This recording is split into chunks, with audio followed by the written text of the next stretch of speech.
leaving Linear Business Products, the office manager with whom I developed a relationship said, "Oh, let's go to lunch, and what are you going to do?" I don't know. She goes, "Well, we need a receptionist." I'm fine. They paid $13,000 a year, and I got 3 weeks vacation, and I could have I could participate in the bonus program, and I am there. I don't care. It was better than anything I'd ever had. So that began a 10-year career in financial securities, and so I started there on the reception desk, and worked my way up to eventually I worked as what's called an institutional sales trader. So our clients were not, we weren't sitting on a bucket calling people to invest in individual stocks, but corporations and money managers and hedge funds, etc. Probably not hedge funds at the time, but so I spent 10 years doing that, and that was fun. And it really kind of started my sales career and relationship development, which is basically what I do. And then that office closed in 1990. And again, I will get back to that, the answer, but it's all process. And that's when I decided I was going to live in Switzerland, because somewhere along the line, we had discovered that we had duals with citizenship. Not duals with citizenship, that I also had Swiss citizenship. And so I'm going to go over there. So I went over there and I tried to get Switzerland at the time, and I still isn't part of the EU. And but I wanted to work in London because I love London, and that's where I wanted to work. And of course, they're not part of it either anymore. But so the fact that I had a passport really didn't make any difference, and the Swiss passport. But I did end up going over there, and of all places, I went to live in Geneva because of the private bankers that are there. And so I enrolled in a Berlitz Blitz to try to learn French in 3 weeks. I still can't speak it. Couldn't when I got over there. And spent 6 months trying to, knocking on doors of these private bankers and sitting in their salons with these little Demi-Tasse Limouge espresso cups. And I cannot believe I'm doing this. I think by then I must have been about 36, 38. And this one banker did invite me to lunch, and I'm like, okay, I'm finally, making some progress in getting the job. And he said, no, he wasn't a banker, he was with an American company, because I contacted all the American companies. And he said, I don't have a job. I just had to understand what brought you over here, why you, at this, he knew I was 38 years old, because you have to put that on your CV over there, and at least at the time. And anyway, it was pretty funny. So I packed up my dolls and dishes and came back home. But after, but I did spend a lot of time with my dad's side of the family in Ticino, in a little village of Mogegno, which many of the Swiss and those lands got it from. And so that's where I got to know my dad's side of the family better. So I come back to San Francisco. I'm working as a temp for the Chronicle, and I get a call from someone, a woman in New York that I had known through the financial securities industry, and they recruited me to come live in New York and work for them. And so I continued working in the financial securities as a trader, but theirs was, I don't know if you know the term, black box trading. They would just do everything. They were in on the computer program trading. So I worked with them for about 2 years.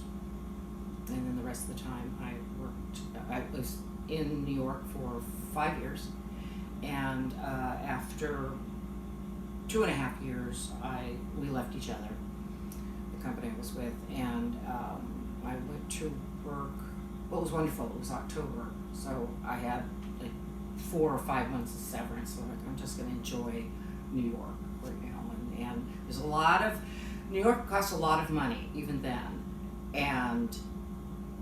but there's a lot of things you can do for free, which is fun about it. Like I said, in New York, I loved it. And then I answered an ad to work at a deli on the Upper East Side, and I call it a deli, but it wasn't a deli at all. It was a retail well, we would call it Deli to the Stars because you were serving lentil soup to Woody Allen.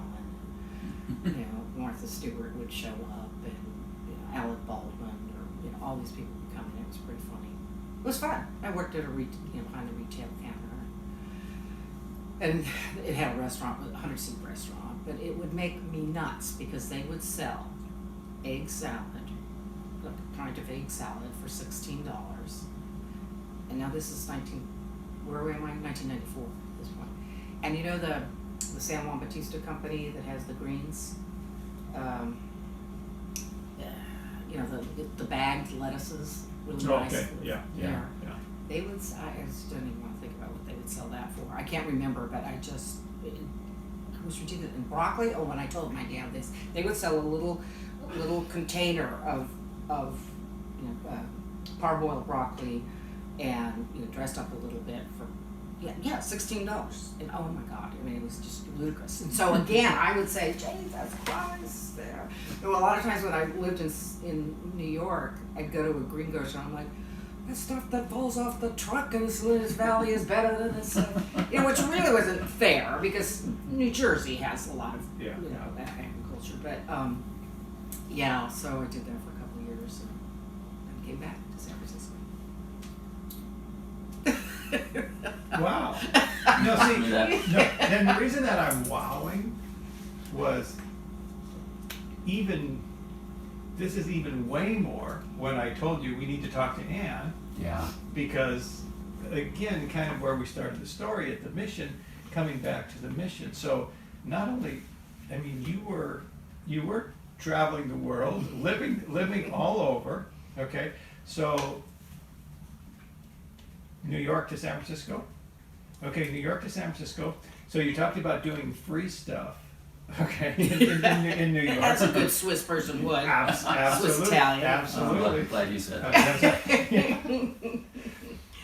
What about, I mean, obviously a lot of work opportunities that I want to finish up. Mm-hmm. But what about socially? I mean, what sort of things did you take advantage of culturally or whatever in the cities when you were? Always theater. I've always, whether it was Chicago, San Francisco, even having moved back here, I'm keeping the 2 theater subscriptions that I have in the city of New York. Just that was wonderful. There's so much to do in New York. Everything is in San Francisco on a smaller scale, obviously, but you have to again spend your money wisely, and so I limited my cultural dollars, if you will, to budget to theater, and that I did a lot of in ballet and occasional ballet and opera.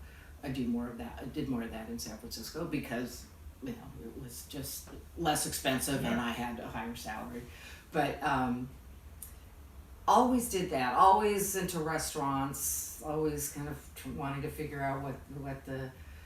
I don't care so much about it now, and I think that's just a natural progression of life. But I always wanted to try the newest restaurant or hear where a chef is. I always loved food. I mean, that's when I went to work with that Deli to the Stars, as I referred to. I was going through this, I gotta change my life, what do I really want to do? And through the brick wall, I don't know if it's kind of, it was the color, what color's your parachute of that year, and you try to figure out what your passion is. I'm like, I don't know what my passion is. I don't know. And then I said, food. And so That's passionate answer. Food. I love food. And so that's how I ended up working somehow with food. And because at the same time I was doing that job, I was also a hostess at a starred, when I was 3 or 4, but a very nice French restaurant, and I loved that job because I could talk to anybody from the moment about anything, from the moment they walked in the door to how long it took them to me and them to be seated at their table. So again, I digress. But so that's where the food I want to do something with food. So, funnily enough, I was not into baseball when I was in New York. I never went to Yankee Stadium. I never went to Shea Stadium. And I was kind of a Manhattan rat. I didn't go out to the other boroughs much. My sister Lynn came to visit, and oh my God, we went everywhere. Because she even traveled the world more. She really traveled the world, and she just had nonstop energy. And we went to Coney Island and did all these things that I never did. I'm like, I gotta walk this church. I was gonna, yeah.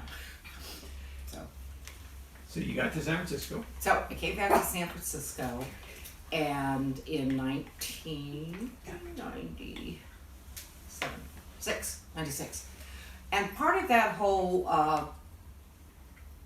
process of what do I want to do, one of the exercises that I remember that I did, you go through this book, and of course you can find it all online, all these self-help things, was writing your obituary. And I thought that was a great thing. Yeah. But one of the things that I realized that I was very good at doing was organizing things and bringing people together. And so at the time, this whole world of event coordination was just starting to come out of the office manager's job and to really become a dedicated business. And that is what I decided I wanted to do, was to be an event coordinator. And so I started looking around and talking and networking and what have you, and an old former boss that I'd had at the Chronicle was on the board of the California Academy of Sciences, and I had an interview, which now I've only learned recently from the woman who hired me. We're still very good friends. She said there's no way that I wanted to talk to anybody that had anything to do with this person. It's something you might want to cut out, but I just want to give you guys some background. But because he was not loved by the executive director, but she said, and they didn't want me to hire you, but I just really wanted to hire you because you were exactly what we were looking, what we wanted to do. And that began. She took I sold myself to her as somebody who had all the skills, and she hired me, and thank you that she did, because it was an incredible. I never went anywhere else but with this event coordination, but I progressed up through the organization and had so many experiences, and ended up managing staff and grew it to $2 million plus, and that was, it doesn't sound like a lot of money, but when you're really just a side business for an organization, it's it was, I was really proud of that, and that was great. That's what I did. So that's what I've been doing work-wise, and of course I identified a lot with my life through my work. But what's so funny, a good friend of mine who has lived in the city a long time, exactly the same age, and she retired maybe 3 weeks after I did, from one of the catering companies that I worked with a lot. We talked for years about how we could do this. We'd meet on Saturday mornings, and what steps are we going to take over breakfast. We would talk, and we're done. How can I do this when we're here? And and not that I didn't like it. It was just time. I knew a change had to come about. And she said, "Well, what do you think?" A couple weeks after she retired, or maybe a month, she goes, what do you say to people when they ask you what you do?" She says, "I'm having a real hard time with this identity, and that I don't have an identity to say I work for California Academy of Sciences. There's my plug. It's that." And I said, "You know what? For as much as I thought I identified with my work, I don't think one thing about that. My answer is I'm living life. I'm moving home with the mother, and living on the farm, and we'll see what happens next." I was surprised that I didn't really identify as much as I thought I did. Did you identify previously Yes, definitely. in all your jobs? Yeah. It was always, because in Europe, maybe, I'm sure it's different now, but the times that I would spend in Europe and working for a British company, you never talk about, you never say, oh, hello, how are you, Pat, and what do you do? You just don't, Patrick there, of course. It just, you never say that until you get to know people, and then you can talk about that work. It's just, it's so different. So how are you now? So you go someplace.